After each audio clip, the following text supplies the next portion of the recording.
As I witnessed today, the national president is here. And I heard a little story about her. I heard a little story that when she was not treated right, when the pay on the job that she was working on was not shared equally with her and others, she decided to leave. She left and she went on to get a PhD. And look at her now. Give a big round of applause. CEO, National President. Thank you very, very much. I want you to know I have a lot of friends in Dallas. And it was not too long ago that I was here for the funeral of Eddie Bernice Johnson. We worked together. You know, she came to the Congress of the United States as the first nurse. And she was able to take her experience and her learning to help develop legislation, help us to understand how we should be approaching the health needs of this country. She was a good representative. She was a representative who not only understood the power and influence that you gave to her by electing her, she used it. Give her a big round of applause.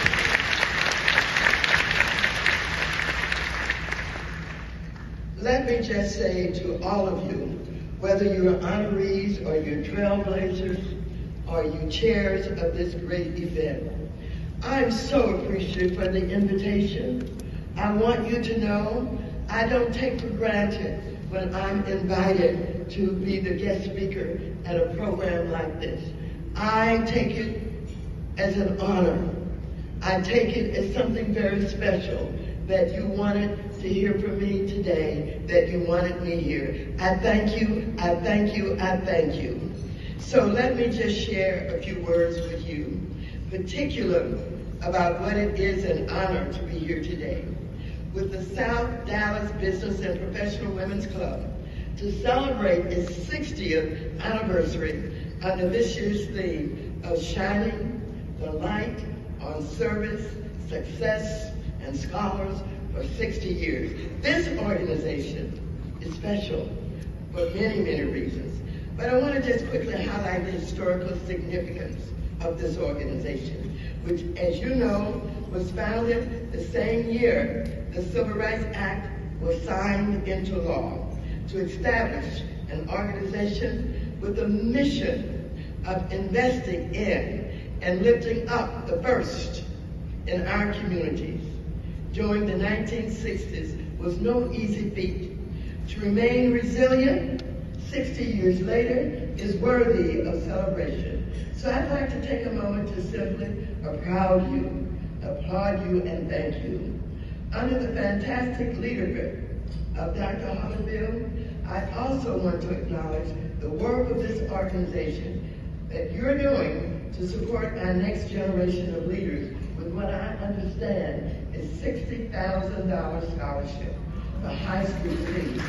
Thanks for this investment. These students will continue to soar, and I'm confident as they get older, they will no longer be the first Black leaders in their professions, but rather one of many Black and or women professionals doing amazing things in their communities. Before I begin, I also want to congratulate my friend and colleague, Jasmine Crockett, for being honored with the Social Award. Since arriving in Congress, Congresswoman Crockett has undoubtedly challenged the spirit of Sojourner Truth by championing women and people of color all across the country. I'm so immensely proud of her, and my message is to keep going and keep them mad, Jasmine, as you're doing. Let me tell you, this woman came to the Congress of the United States, and I want you to know she didn't stop.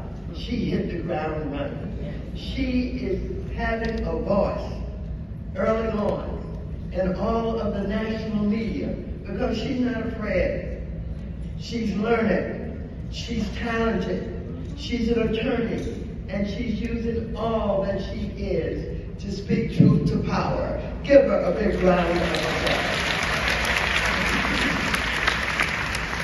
Now, As the first Black person and first woman to chair the House Financial Services Committee, and now the top Democrat on the committee, I know a thing or two about being a so-called first.